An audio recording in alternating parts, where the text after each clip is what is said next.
Le soleil se couchait derrière les collines d'Andelard, étirant des ombres longues sur les ruelles pavées. Parmi les habitants pressés de rentrer chez eux, un adolescent avançait lentement, comme si ses pas étaient alourdis par un fardeau invisible. Il s'appelait Idriss, 15 ans, et ses yeux sombres reflétaient une maturité bien au-delà de son âge. Les mains enfoncées dans les poches de son vieux manteau, il observait chaque visage, chaque fenêtre éclairée, avec un mélange d'envie et de distance. Idriss vivait seul avec son oncle Haroun, un homme rude qui parlait peu et exigeait beaucoup. Leur maison, une petite bâtisse en pierre au bord du quartier ouvrier, n'était pas un foyer chaleureux, mais plutôt un abri où l'on supportait l'autre par habitude. Depuis quelque temps, Idriss sentait grandir en lui une inquiétude sourde, quelque chose clochait. Un secret flottait dans l'air, et même si personne ne le lui disait, il pressentait que sa vie allait basculer. Ce soir-là, alors qu'il franchissait le seuil, il trouva Haroun assis à la table, le visage fermé. Une lettre pliée en deux reposait devant lui. L'homme leva les yeux, fixant Idriss avec une intensité inhabituelle. Le garçon s'arrêta net, le cœur battant, incapable de deviner si cette soirée allait marquer un simple dîner ou le début d'une vérité qu'il n'était pas prêt à entendre. Haroun fit glisser la lettre vers Idriss, son regard toujours rivé sur lui. L'adolescent s'assit lentement, effleurant le papier du bout des doigts. Il hésita avant de l'ouvrir, comme si le simple geste pouvait déclencher une tempête, mais la curiosité prit le dessus. Les mots écrits à l'encre sombre semblaient trembler sous la lumière de la lampe à huile. Idriss lut, et chaque phrase lui parut plus lourde que la précédente. Il découvrit qu'il n'était pas né à Andelard, et que ses parents n'étaient pas morts dans l'accident dont on lui avait toujours parlé. Ses origines se trouvaient ailleurs, dans un village éloigné, et une vérité bien plus douloureuse se cachait derrière cette absence. La lettre ne donnait pas tous les détails, mais elle parlait d'un départ forcé, d'un exil imposé et de promesses jamais tenues. Haroun, les bras croisés, finit par rompre le silence. Sa voix était grave, presque cassée. Il expliqua qu'il avait voulu protéger Idriss de la dureté du monde, mais que les événements le rattrapaient. Des gens posaient des questions, des visages inconnus erraient près du quartier. Quelqu'un, là-bas, cherchait Idriss, et il n'y avait plus moyen de cacher son existence. Petite pause dans le récit. Depuis quel pays regardez-vous cette vidéo? Dites-le nous en commentaire. Et si vous souhaitez me motiver à raconter encore plus d'histoires captivantes, aimez la vidéo et abonnez-vous. Allez, on reprend l'histoire. Le garçon sentit son souffle se couper. Son univers, déjà fragile, venait de se fissurer. Il n'avait plus seulement à affronter les dures réalités de sa vie quotidienne. Désormais, il devait se préparer à affronter un passé qu'il ne connaissait pas, mais qui semblait décidé à le retrouver. La nuit était tombée sur Andelard, et les ruelles s'illuminaient des lampes suspendues entre les étals. Le marché nocturne bourdonnait de voix, de rires et de marchandages. Idriss marchait aux côtés de Haroun, mais son esprit restait prisonnier des mots qu'il avait lus quelques heures plus tôt. Chaque visage croisé lui paraissait suspect, chaque regard trop insistant éveillait une méfiance nouvelle. Haroun avançait d'un pas décidé, s'arrêtant de temps à autre pour saluer un vendeur ou échanger quelques paroles brèves. Idriss remarqua qu'il scrutait l'environnement avec plus d'attention qu'à l'ordinaire, comme s'il craignait de voir surgir un ennemi au détour d'une échoppe. Le parfum des épices et le fumet des brochettes grillées semblaient nos incapables d'adoucir l'atmosphère tendue qui les enveloppait. Au détour d'une allée, Idriss sentit une présence derrière lui. Une silhouette encapuchonnée le suivait, se fondant habilement dans la foule. Son cœur accéléra. Haroun, sans se retourner, posa discrètement une main sur l'épaule du garçon, comme pour lui dire de continuer à marcher sans se presser. Ils atteignirent une échoppe isolée, éclairée par une seule lanterne. Là, Haroun échangea quelques mots rapides avec le marchand avant de glisser un petit paquet dans la besace d'Idriss. « Ce qu'il y a là-dedans, murmura-t-il d'une voix à peine audible, pourrait te sauver un jour ou te perdre à jamais. » Idriss n'eut le temps de poser de questions. La silhouette s'était rapprochée et un souffle froid glissa le long de sa nuque. La silhouette s'immobilisa à quelques pas derrière Idriss. Le bruit des conversations du marché semblait s'éloigner, étouffé par la tension qui s'installait autour d'eux. Haroun fit un pas en avant, se plaçant entre son neveu et l'inconnu. L'homme ôta lentement sa capuche, révélant un visage marqué par les années et par des cicatrices anciennes. Ses yeux sombres brillaient d'une lueur à la fois dure et troublée. Idriss sentit un frisson lui parcourir l'échine. Il n'avait jamais vu cet homme, mais quelque chose dans ses traits lui semblait étrangement familier. « Tu as grandi, murmura l'inconnu d'une voix rauque, comme s'il parlait à un souvenir. Haroun se tendit. Sa main glissa discrètement vers la poche intérieure de son manteau, où Idriss savait qu'il cachait un vieux couteau. L'homme jeta un regard rapide autour de lui, puis fixa à nouveau Idriss. « On n'a pas beaucoup de temps. Ce qu'on t'a raconté sur ta naissance n'est pas la vérité. » Idriss recula d'un pas. Le paquet que Haroun lui avait confié serré contre lui. Les battements de son cœur résonnaient dans ses oreilles. L'étranger poursuivit. « On va bientôt venir pour toi. Et quand ce jour arrivera, il faudra choisir ton camp. » Avant qu'Idriss ne puisse répondre, la foule se mit à bouger, entraînée par le passage d'un cortège de musiciens. Quand le vacarme retomba, la silhouette avait disparu, laissant derrière elle un tourbillon de questions sans réponse.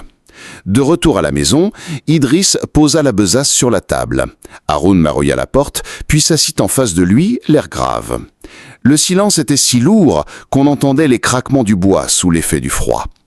Idriss hésita un instant, puis tira le paquet de la besace. C'était un petit coffret en bois sombre, orné de gravures qu'il n'avait jamais vues auparavant. Les motifs semblaient représenter des vagues et des oiseaux, entremêlés dans une danse étrange. La serrure était fermée par un mécanisme finement travaillé. Haroun sortit une clé minuscule de sa poche et l'attendit à Idriss. « Ce n'est pas un cadeau », dit-il d'une voix basse. « C'est un fardeau. » Idriss introduisit la clé dans la serrure et la tourna. Le coffret s'ouvrit dans un léger grincement. À l'intérieur, il découvrit un médaillon d'argent terni, un vieux morceau de papier plié en 4 et une petite fiole de verre-vin contenant un liquide bleu profond. Le médaillon portait le même symbole que celui gravé sur le coffret. Il déplia le papier avec précaution. C'était une lettre écrite d'une main ferme, mais à moitié effacée par le temps.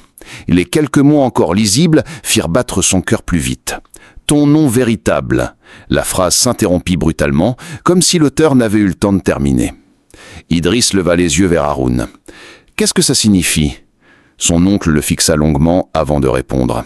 « Cela signifie que ta vie est bien plus liée à celle de cet homme au marché que tu ne le crois. Et que le jour où il reviendra, tout ce que tu crois savoir s'effondrera. » Idriss observait la fiole posée sur la table, la lumière de la lampe à huile faisant briller le liquide bleu comme une pierre précieuse vivante. Haroun prit le récipient avec précaution, le tenant comme s'il portait quelque chose de fragile ou de dangereux. « Ce n'est pas de l'eau, dit-il, et ce n'est pas non plus un simple breuvage. C'est un héritage. » Il fit une pause, cherchant ses mots, puis ajouta « Ce liquide a appartenu à ton père. Il a traversé des frontières et des mains prêtes à tuer pour l'obtenir. On dit qu'une seule goutte peut donner à celui qui la boit la force de voir au-delà des choses visibles. Mais on dit aussi qu'elle attire ceux qui ne reculent devant rien pour s'en emparer. » Idriss sentit un mélange de fascination et de crainte l'envahir. « Et pourquoi me le donner maintenant ?» Haroun le regarda droit dans les yeux. « Parce que tôt ou tard, ils apprendront où tu es. Et quand ce jour viendra, tu devras choisir. Utiliser ce qu'il contient ou le détruire. » Le garçon serra le coffret contre lui, sentant le poids des responsabilités tomber sur ses épaules. Le visage de l'homme du marché, avec ses cicatrices et ses yeux brûlants, lui revint en mémoire. Une certitude s'imposa alors. Cet homme connaissait déjà l'existence de la fiole, et il reviendrait pour elle. 2 jours passèrent, et Idriss ne cessa de repenser à la fiole bleue. Chaque fois qu'il fermait les yeux, il voyait le liquide bouger comme s'il était vivant. Haroun, lui, évitait le sujet, préférant occuper Idriss avec des tâches au marché et autour de la maison. Mais le destin n'avait pas l'intention de leur laisser du répit. En fin d'après-midi, Idriss devait livrer un petit colis chez un client de l'autre côté d'Andelard.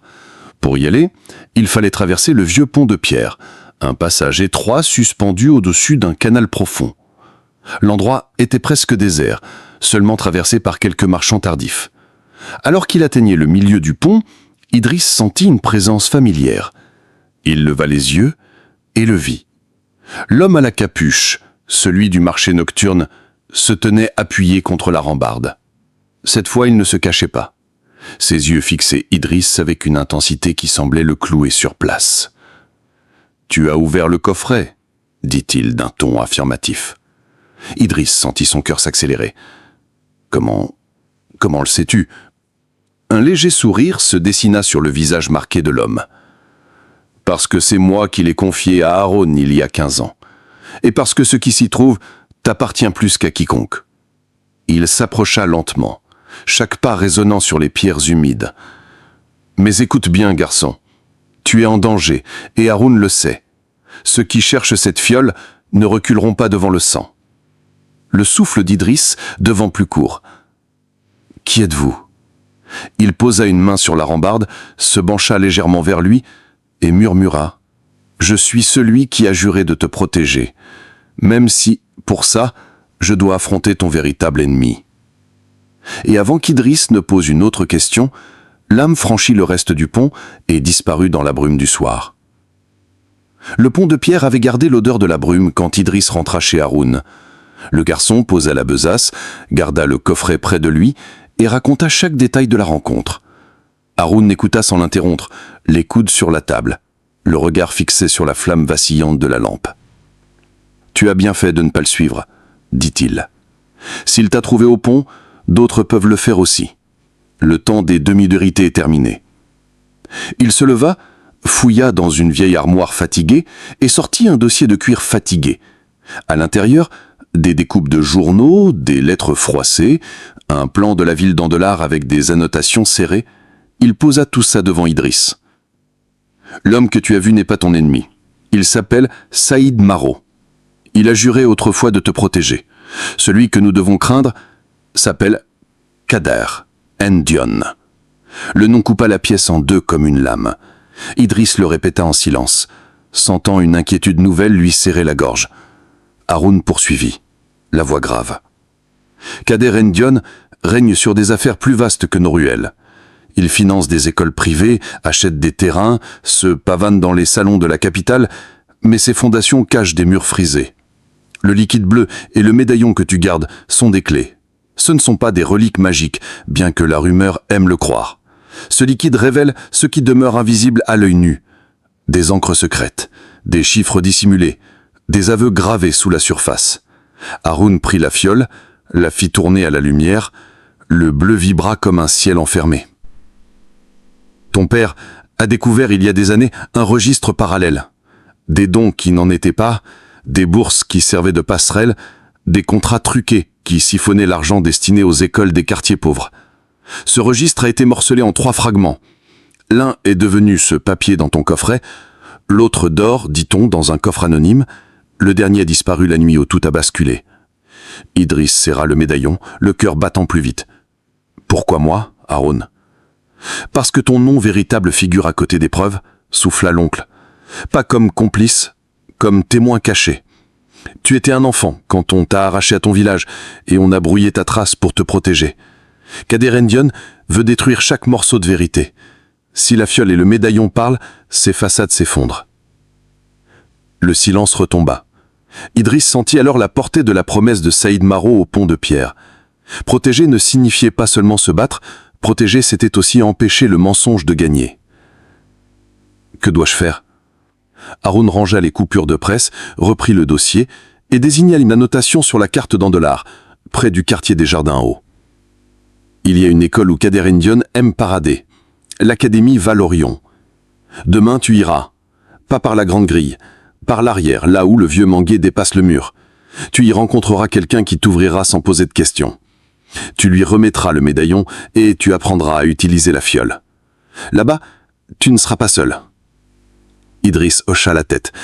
La peur suivait chaque battement de son cœur. Mais une autre sensation se leva aussi forte, une détermination simple.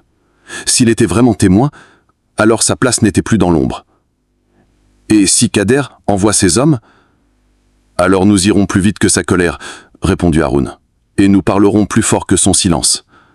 La lampe vacilla, projetant sur le mur les silhouettes d'un homme et d'un garçon qui n'avaient plus le droit d'ignorer la vérité. Idriss prit le coffret, glissa la fiole et le médaillon contre sa poitrine et s'allongea sans trouver le sommeil. Il pensa au pont, au regard de Saïd Maro, au nom de Kader Ndion. Puis il pensa à l'arbre derrière Valorion, au murmure des feuilles, à la promesse d'un passage.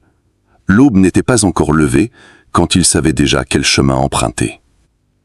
L'aube se leva sur Andelard, peignant les toits d'une lumière pâle. Idriss n'avait pas à peine dormi. Il avait rangé le coffret dans une sacoche en cuir et enroulé le médaillon dans un morceau de tissu pour éviter qu'il ne tinte.